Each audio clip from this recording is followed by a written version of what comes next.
दोस्तों, मैं हूं रणधीर सिंह और स्वागत है मेरे चैनल रणधीर सिंह और ओपिनियन में। आज हम इस वीडियो में कई बिंदुओं पर हम चर्चा करेंगे। पहला, दिल्ली के चुनाव के ऊपर। दूसरा, जो बजट आया। और तीसरा, जो एक कुंभ से जुड़ा हुआ है, या बोल सकते हैं कि जो IITN बाबा एक चल रहे हैं, जो वायरल हो रहे हैं, उस पर जो जो एक यूट्यूबर है जिसका नाम है लक्ष्य चौधरी, उसने एक वीडियो बनाया और उसके बारे में क्या बोला उसके ऊपर वीडियो बनाएंगे और बताएंगे कि उसका जो कहना है वो क्या समझता है और वो कहने से मैं कितना सहमत हूं।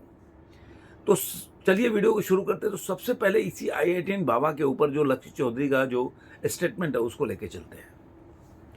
देखिए, कई बार क्या चीज ये होता है ना कि हम एक यूट्यूबर हो जाते हैं तो हमें लगता है कि हमें अधिकार मिल गया है कि हर चीजों पे कमेंट करना या ओपिनियन देना। ये एक बहुत बड़ा मतलब आप देखे होंगे कि पहले के टाइम अलग था कि किसी भी जो पार्टी के प्रवक्ता होते थे तो मतलब उसको कुछ नहीं आता, लेकिन उनको बैठा देते थे चैनल पे। शुरुआत की मैं आपसे 8-10 साल पहले की बात बता रहा हूँ, डिबेट होता होगा तो उसमें चले आते हर चीज़ पे। देश में सांप्रदायिकता फैली हुई है। अगर पूछे कि भाई कहाँ सांप्रदायिकता, क्या हुआ है, तो घटनाएं बता नहीं पाएंगे। महंगाई बहुत बढ़ गई है, बेरोजगारी बढ़ रही है, और मतलब इस तरह का एक जो मतलब बोल सकते हैं ना कि ऐसे वेग कमेंट जो है ना, एकदम ये सो के उठ के बोल दी। ये जो डायलॉग है हमेशा फिट हो जाएगा। आप 60 साल के बाद भी जाएंगे तो कोई बोलेगा अरे महंगाई बहुत बढ़ गई है, बेरोजगारी बढ़ रही है, किसानों के लिए कुछ नहीं है, मतलब आम पब्लिक के लिए कुछ नहीं है, गरीब लोगों के लिए कुछ नहीं है। ये डायलॉग आप 50 साल पहले लेके जाइए, 50 साल के बाद लेके जाइए, ये हमेशा फिट बैठेगा। तो ऐसे लोग जो होते हैं, जो कमेंट करते हैं और जिनको कुछ भी नॉलेज नहीं होता है, मतलब मैं नॉलेज, देखिए मैं हमेशा बोलता हूँ नॉलेज। मैं बहुत पहले आप जाएंगे ना तो मैं एक मोटिवेशनल वीडियो बनाता था पहले, और मैं मोटिवेशनल वीडियो बनाता था। उसके पहले मैं बता दूं कि मैंने फिलोसफी से MA किया हुआ है, फर्स्ट क्लास से पास हूँ।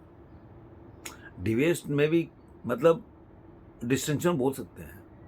तो कहने का मतलब है कि उस तरह से मैं इस तरह जो अपनी पढ़ाई की है और जो मैंने उस समय के टाइम में मेरे को भी मतलब एक, अगर आप देखिए, एक होता है कि शब्दों को पढ़ना और एक भावार्थ को पढ़ना, दोनों अलग अलग चीज है।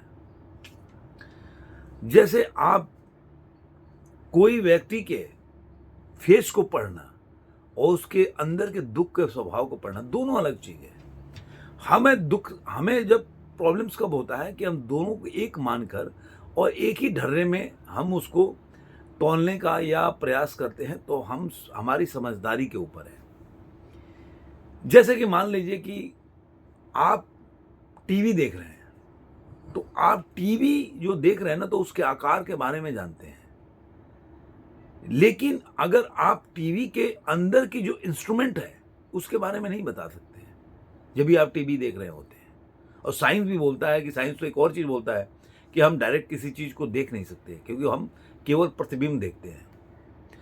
जो हम देखते हैं उसका रिफ्लेक्शन हमारी आंखों में बनता है, तो उसको हम देखते हैं। तो इन चीजों को अगर समझने का एकदम बहुत ही लेमैन की तरह बोलूं तो आपको पता चलेगा कि आप कहां पे हैं। अब जो उन्होंने IIT बाबा जितना रोस्ट किया उसके ऊपर बता दूं, मैं तो एक बाबा शब्द से बहुत चिढ़ता हूं। बाबा कोई शब्द नहीं होता। ये जो लोग साधु संतों को या बोल सकते हैं सन्यासी को अगर डिमीन करना चाहते हैं, उनको गलत तरीके से प्रेजेंट करना चाहते हैं, उपहास उड़ाना चाहते हैं, वो इन शब्दों को बोलते हैं। योगी बाबा, रामदेव बाबा, अरे स्वामी रामदेव लिखते हो तो आपको स्वामी रामदेव कहने में क्या तकलीफ है? योगी आदित्यनाथ है, बाबा बाबा क्यों बोलते योगी बाबा? तो ये हम एक छोटा सा चीज बता रहा हूं। वो अब जो अपने जो सनातन जो चलन है उसमें बाबा का कोई कॉन्सेप्ट नहीं है, तो ये तो अलग बात हो गई। खैर छोड़िए इसको। अब आते हैं कि उन्होंने क्या बोला। उसने उठाया कि भाई, उन्होंने बोला कि जो माँ बाप हैं उनको हम नहीं मानते, ये नशेड़ी गजेड़ी आदमी है, इसको नॉलेज नहीं है, या ज्ञान हो गया तो ये भाग गया है। इस तरह के पूरे बोलो आप 4-5 उसका रील लेके दिखाया। आप सोचे उन्होंने एक बात बोला था, आईआईटी जो जो भी अपने आईआईटी से आए हुए हैं, जो आज सन्यासी बने हुए हैं, उनका एक चीज़ उठा के बोलता हूँ कि उन्होंने एक बात बोली थी। उसी से हम बात की शुरुआत करेंगे और इसको समझाने का प्रयास करेंगे कि लक्ष्य चौधरी जैसे लोग जो एक यूट्यूब में, मान लीजिए यूट्यूब वीडियो मैं भी बनाता हूँ, एक मतलब आप यूट्यूब का काम कर रहे हैं, आपको जितना आज मान लीजिए कि मतलब लेमैन जो अनपढ़ आदमी भी है ना, वो भी यूट्यूब पे वीडियो बना सकता है, कोई बड़ा बात नहीं है यूट्यूब पे वीडियो बना, उसका वीडियो भी चल जाएगा, मेरा भी नहीं चलेगा। जैसे कई लोग बोलते हैं अरे यार सर आपके ऊपर तो व्यू नहीं आता, तो उसके लिए तो मैं कुछ कर नहीं सकता। नहीं, व्यू आने के लिए तो लोग डांस करके रील बना रहे हैं, उनका भी करोड़ों व्यू आ रहा है, लेकिन मुझे करना नहीं है। आप कुछ भी करो, उठ पटांग अतरंगी काम करो, आपका व्यू आएगा। तो व्यू के लिए अगर यूट्यूब पे हो तो अलग बात है। मुझे लगता है कि मेरा जो कॉन्सेप्ट है, मेरा जो ओपिनियन है, जिस जैसे चीज़ों को मैं देखता हूँ, वैसे अगर मैं समझाने का प्रयास करूँगा चीज़ों को, चाहे पॉलिटिक्स हो चाहे कोई भी चीज़ हो, तो वो एक मतलब मेरा नज़रिया है। अब ये व्यक्ति जो है, ये यूट्यूब पे वीडियो बनाता है, ये चीज़ों को समझता नहीं हो। उन्होंने उस बात में बोला है कि कोई भी एब्सोल्यूट जो होता है वो राइट नहीं होता, जैसे पूर्ण सत्य कुछ भी नहीं होता। जैसे आप जो देखते हो, मैंने क्या बोला कि आप रिफ्लेक्शन देख रहे हो, तो आप सोचते हो कि मैं टीवी को देख रहा हूँ, लेकिन एब्सोल्यूट नहीं है, उसका प्रतिबिंब देखते हो। तो देखा जाए तो दोनों सही है। अगर एक व्यवहारिक जो जीवन का जो हमारा जीवन चलाना है, तो उसके लिए हम टीवी देख रहे हैं, लेकिन साइंस में जाओगे तो उसी को आप रिफ्लेक्शन बोल सकते हो। जैसे सूर्य की किरणें आती हैं तो उसके कितने दिन बाद देखते हो, कोई चीज़ लाइव नहीं देखते हो आप रिकॉर्डिंग देखते हो। मतलब कहने का मतलब बोलो आप ऐसा ही है। अब वो बोलता है कि मतलब उन्होंने बोला कि मैं कोई भी एब्सोल्यूट मतलब जो पूर्ण सत्य नहीं होता, मतलब हर बाप सही नहीं होता, हर बेटा गलत नहीं होता। अगर आपके इसी धैर्य से लेके चले उसके उस बात के ऊपर, तो आपके महात्मा बुद्ध को भी मान सकते हो कि वो घर छोड़कर चले गए थे, अपने पिता का सेवा नहीं किए, तो वो भी तो बेकार हैं, किसी काम के नहीं थे। अभी बोल सकते घर छोड़े हुए आदमी हैं, लेकिन आज उसकी पूजा होती है। क्यों? महात्मा बुद्ध को समझने में इतने साल लग गए, तब आप महात्मा बुद्ध को समझ पाए। हमारा यही चीज़ है कि हम चीज़ों जो हमारे सामने होती है, तब हम उसके कद्र नहीं करते। जब हमारे आंखों से ओझल हो जाता है चीज़ें, तब हमें लगता है यार गाड़ी हमारे सामने स्टेशन पर खड़ी है, तो हम सोचते हैं यार एक चाय पी लेते हैं। मतलब उसकी गाड़ी की उतनी वैल्यू नहीं है आपके लाइफ में। हो सकता है अरे चलो 5 मिनट बाद, अभी तो छूटेगी ना। उसकी वैल्यू तब पता चलती है जो छूट जाती है। और वैल्यू जोर से एक तो चली, तब वैल्यू पता चलेगी। आप जब छूट गई, एकदम पकड़ नहीं सकते आप। पकड़ने तक तो आपको वैल्यू पता होगी, उसका एक स्टेज होगा थोड़ा सा ज़्यादा, लेकिन एकदम बिल्कुल छूट गई, आप पकड़ नहीं सकते, तो आप उसको ज़रूरत से ज़्यादा आपको वैल्यू पता होगी। तो वैसे ही है कि अब जो महादेव हैं उनके बारे में भी कि वो धतूरा चढ़ाया जाता है, तो इस साइंस बोलता है एनर्जी को, अगर क्योंकि जो शिवलिंग होता है उसमें एनर्जी बहुत निकलता है। ऐसा अगर अध्यात्म को मानते हो, जितना मैं जानता हूँ उसकी बात बताऊँ, क्योंकि मैंने हिंदू धर्म के पुस्तकों को उतना नहीं पढ़ा, फिलोसफी पढ़ा है, तो मैं उतना ही बोलूँगा जितना कि मुझे, न बोलो आप गलत हो तो बोलना है।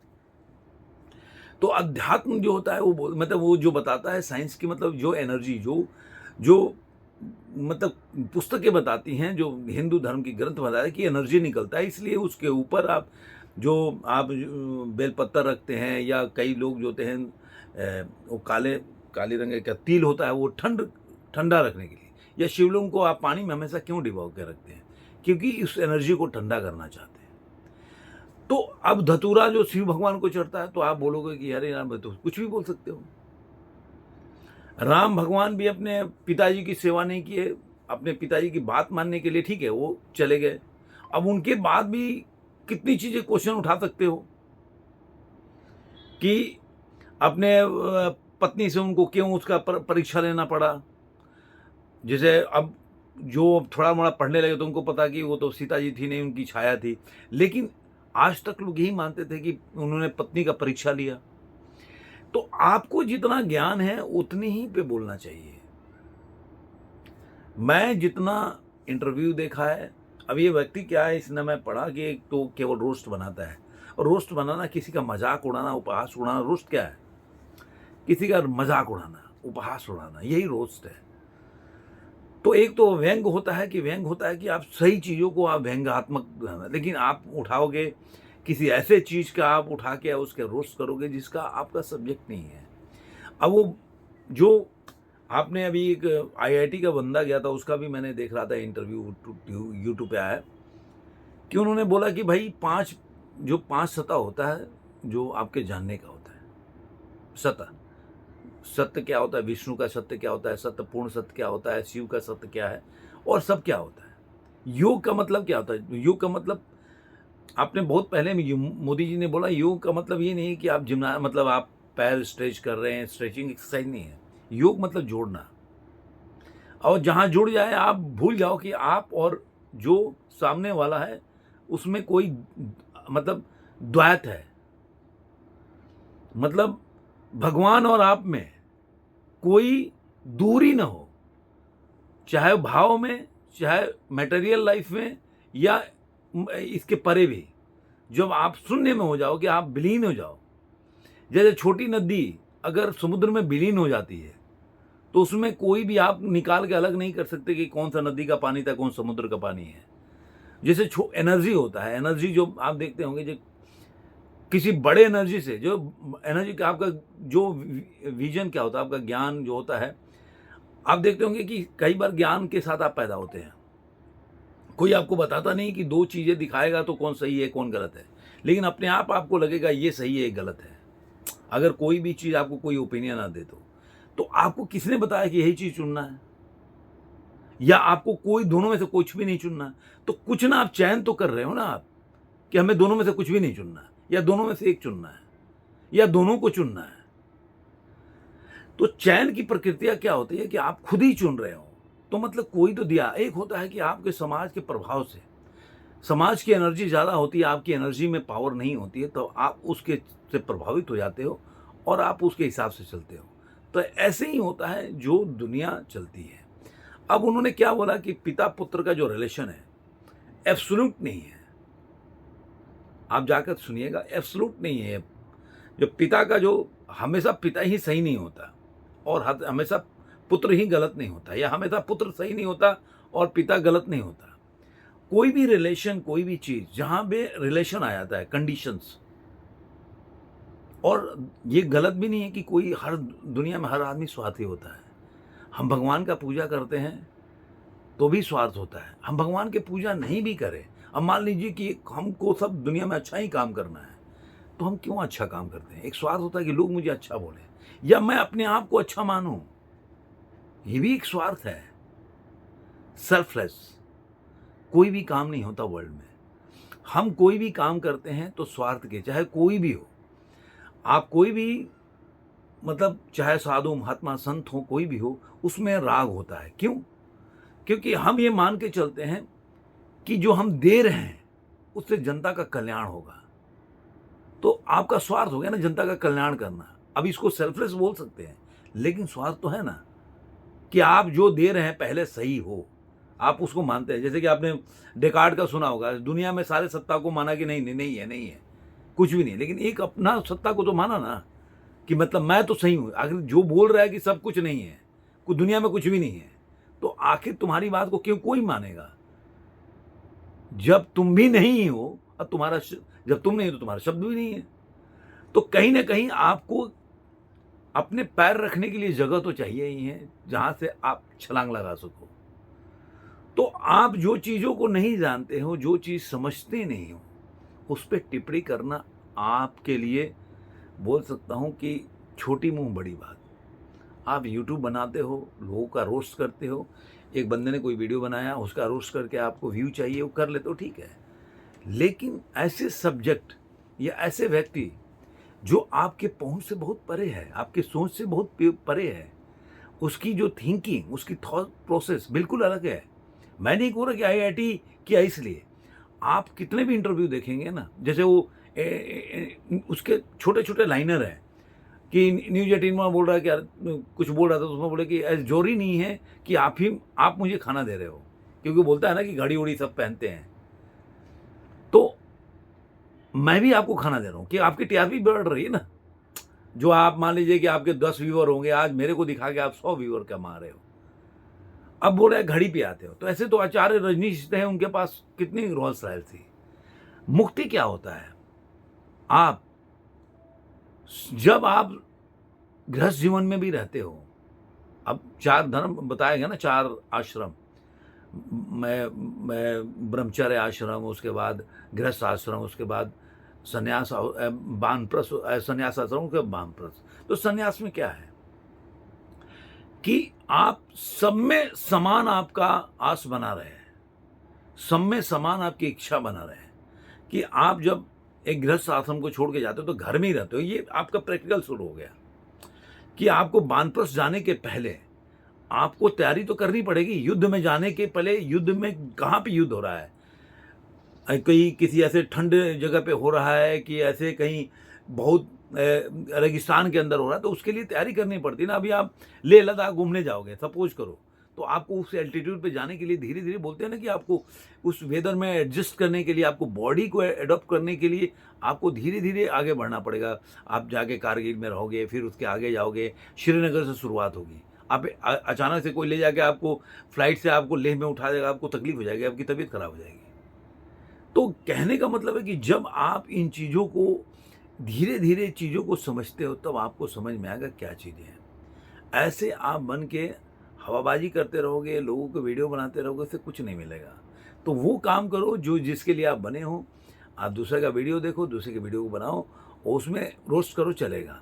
लेकिन जो चीज़ आपका नहीं है, सब्जेक्ट ही नहीं है, जो आप समझ नहीं पा रहे हो, आपके परे है वो, क्योंकि जो हमारी 5 इंद्रियों से परे है, बियॉन्ड, उसके बाद हमारी थिंकिंग शुरू होती है। हम जो देखते हैं, आप कोई भी धर्म का उठा लो किताबें, उसमें बोलता है जो देखते हैं वही सत्य नहीं होता है। अब अंधे को आप हाथी का एक एक पार्ट घुमाओगे, बताया गया ना, जैन धर्म में भी मेरे ख्याल से बताया गया वो, कि तो आपको अलग अलग दिखेगा वो। अब हजारों बौद्धिस्ट लोग हैं, मतलब जो ये आजकल नया बौद्ध धर्म के अनुयायी लोग दिल्ली में जो वो कर रहे थे ना सनातन के विरोध में, उनको यही नहीं पता है। देखिए, धर्म के शब्दों को, बौद्ध धर्म के शब्दों को पढ़ना और बौद्ध धर्म को समझना दोनों अलग चीज़ है। अब वो बोलते हैं कि नहीं भाई, जो बौद्ध धर्म है वो, उसमें ईश्वर का कोई परिकल्पना नहीं है। महात्मा बुद्ध ऐसा कभी नहीं बोलते। वो बोलते हैं कि आप अगर, आपको तीर लग गया, कोई बाण से मारा, तो आप उसका पहले क्या करोगे? आप इलाज करोगे कि बोलोगे तीर चलाने वाला कौन था, उसका जाति कौन सा था, या वो कहाँ रहता, तो उसे क्या फर्क पड़ने वाला है? आपका इलाज चाहिए। आप डॉक्टर के पास जाते हो, डॉक्टर का क्या, किस लिए? आपको खांसी है, आप डॉक्टर के पास गए, आपको डॉक्टर ने दवाई लिखा। अब आप बैठ जाओगे, डॉक्टर ने दवाई को भी ईजाद किया, इस दवाई से कौन सा बैक्टीरिया होता है, तो डॉक्टर आपको समझाने लगेगा। ना आपको समझने की जरूरत है और ना डॉक्टर के पास टाइम इतना समझाने का, और ना उसे आपके बीमारी पे कोई फर्क पड़ने वाला है। वो रिसर्च करने का विषय है। आप अपने बीमारी को दिखाने जा रहे हो, इलाज के लिए जा रहे हो कि रिसर्च करने जा रहे हो? तो हर चीज़ का एक स्टेज बना हुआ है, उसकी स्टेज पर जाके समझने की जरूरत है। तो मेरा ये कहना था। तो अब इस सब्जेक्ट को यहीं छोड़ते हैं। खैर, अगर देखेगा वीडियो तो उसको समझ में आ जाएगा कि भाई तुम्हारा जो लेवल है उस लेवल की बात करो, उसके परे मत जाओ। अब आते हैं दूसरी बात कि जो दिल्ली का चुनाव है, दिल्ली के चुनाव में आप देख रहे होंगे अरविंद केजरीवाल की भाषा दिन पर दिन बदलती जा रही है। और मैं बोल रहा हूं बार बार, जितने भी वीडियो बनाया मैंने बताया कि भाई अरविंद केजरीवाल की जो भाषा, जो देखिए क्या पक रहा है, कौन जीतेगा, ये तो 8 तारीख को पता चलेगा, किसकी मीटिंग किसके साथ हो रही है। लेकिन जो एक्शन रहता है ना, उससे आइडिया लगाते हो आप कि व्यक्ति का कब क्या रिएक्शन दे रहा है, किन बातों पे क्या रिएक्शन देता था, पहले क्या देता था, आज ऐसा क्यों दे रहा है। उससे आपको कई चीज़ें का आकलन हो जाता है। तो मेरा काम यही है। अरविंद केजरीवाल का भाषा जो आप बोल रहे हैं, बीजेपी के जो एमएलए हैं उनको, आप वोटर्स हैं उनको बोल रहे हैं कि आके मुझे वोट दो, तो ये पहली बार अखिलेश यादव को सपोर्ट की जरूरत पड़ गई। आज से पहले के चुनाव में अखिलेश यादव की तो पानी पी पी के उल्टा सीधा बोलते थे कि अखिलेश यादव के पिताजी को तरह तरह के करप्शन का चार्जेस लगाते थे। आज अखिलेश यादव अगर उनकी रिव्यू रोड शो कर रहे हैं, इसका मतलब अरविंद केजरीवाल पूरी तरह से कॉन्फिडेंस से मतलब हिल गया उनका। वो जानते हैं कि वो हार सकते हैं, इसलिए वो ऐसे सारे रोड शो कर रहे हैं। हो सकता है बहुत और लोगों का रोड शो भी करा लें, चार या 5 को चुनाव उसके पहले।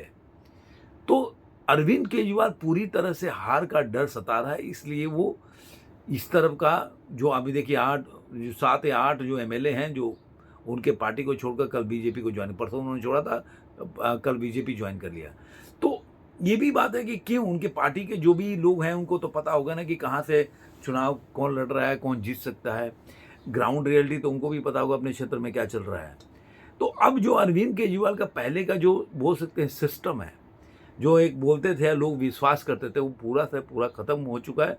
अब मुझे लग रहा है कि ये चुनाव उनके लिए मतलब बहुत बड़ा उनके जो फ्यूचर, जो राजनीतिक फ्यूचर है, पॉलिटिकल जो फ्यूचर है, उस पर डेंट करने वाला है और ये 8 तारीख को पता चल जाएगा। अब आते हैं कि जो बजट आया उसके ऊपर। बजट का देखिए, आप देखिए मैंने वीडियो की शुरुआत में ही बोला था कि एक चीज़ जो यहाँ भी फिट होता है कि एक नारा होता है कि महंगाई, बेरोजगारी, किसान के लिए काम नहीं किया तो उनके लिए। आप देखिए किसी भी आदमी को पूरी तरह से संतुष्ट नहीं कर सकते। आप किसी एक जगह पे जाएंगे तो दूसरा पकड़ के बैठ जाएगा, क्योंकि उसको हमेशा विरोधी करना है, विरोध करके ही उसको रहना है। तो अब जो पहले से ही जाके मिडिल क्लास के लिए कुछ नहीं किया, तो आज 12 लाख मतलब गवर्नमेंट ने फ्री कर दिया कि आपको मिडिल क्लास जो है वो 12 लाख तक आपको टैक्स नहीं देना है। तो ये एक मोटा मोटी है, हम बजट का एनालिसिस करने बैठे नहीं, मैं मोटा मोटी बातें बता रहा हूँ। तो अब जो उस पर रिएक्शन है, अखिलेश यादव तो मतलब चूँकि उनके पास जितना नॉलेज है वो बोल बोल के शायद बोर हो गए होंगे कि महंगाई पे तो कुछ नहीं बोला, किसान पे कुछ नहीं बोला, क्योंकि सारा यही बोलते हैं। वो राहुल गांधी का एक आया, वो क्या बोल रहा था, सैट का एग्ज़ाम के बारे में क्या बता रहा था कि कौन सा टेस्ट बता रहा था, पता नहीं वो कहाँ से पढ़ता है राहुल गांधी, वो समझ के परे की बात है। सैट का जो एग्ज़ाम होता है उसका फुल फॉर्म बता रहा था। वो वीडियो अगर रहता तो मैं आपको शेयर करता। तो इस तरह का वो व्यक्ति है। तो वो अभी देखिए, पहले 2 आदमी को बोलता था, 2 आदमी ने भारत की संपदा को लूट रखा है और मोदी सारा पैसा उठा के वो 2 लोगों को देते हैं। आप जैसे ही पेट्रोल में आपने गाड़ी में पेट्रोल डालेंगे, वो पैसा जैसे आप स्वाइप करेंगे सीधे अडानी की जेब में चला जाएगा। ये अलग लेवल का मतलब आप पैसा यहाँ डाल रहे हो अडानी के जेब में, मतलब किस लेवल का बात करता है, मतलब बेसिर पैर का समझ ले कि परे की बात है। तो वैसे ही कर, आपने घर में स्विच दबाया तो बदला अंधेरे में बैठा रहे, भाई मैं तो स्विच दबाऊंगा और अडानी के पास पैसा चला जाएगा, तो मैं स्विच दबाना ही नहीं है। तो राहुल गांधी इस तरह का मतलब, अब लोग क्यों बोलते हैं उसका नाम आपको पता है क्या बोलते हैं उसको, तो इसीलिए बोलते हैं इस तरह का उल्टा सीधा बात बयान राहुल गांधी का।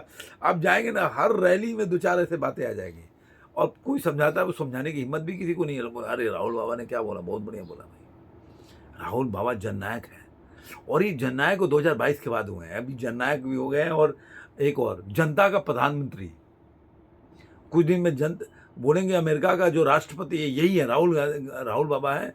इनको जनता ने चुना है, अमेरिका के जनता ने चुना इनको राष्ट्रपति, तो ये जनता के राष्ट्रपति हैं अमेरिका के। तो बोलने को उनको कुछ भी बोलता है, वो राहुल बाबा खुश हो जाता ना। हर राजा के दरबार में मसखरों का एक अड्डा होता था, तो मसखरे बैठ के हाँ राजा आपने बहुत बढ़िया बात बोला, और राजा खुश होता था।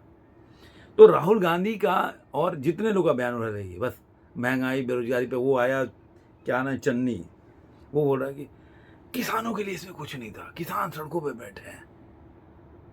तो उस पर कोई एनालिसिस नहीं कर रहा कि भाई चलो कहाँ कमी है, एकदम रियल में अगर आपको लग रहा है कि यहाँ कमी, ये वे कमेंट करना कि महंगाई बेरोजगारी, अरे कहाँ महंगाई, क्या महंगाई है, महंगाई का दर क्या है, तुम्हारे टाइम में क्या था महंगाई का दर। तो अब तो समझ में आया कि तुम कुछ जानते भी हो कि ऐसे ही बस बोलना है, कुछ भी बोल देना है। तो आज का जो सोशल मीडिया पे लोग बैठे हैं वो काफ़ी स्ट्रॉन्ग भी हैं, इन चीज़ों को जानते हैं। तो ये था, आपको वीडियो कैसा लगा जरूर कमेंट बॉक्स में बताइएगा, और जाते जाते चैनल को अगर सब्सक्राइब नहीं किया तो सब्सक्राइब जरूर करें, दोस्तों के साथ, सगे संबंधियों के साथ वीडियो को लाइक करें, शेयर करें, कमेंट करते हैं।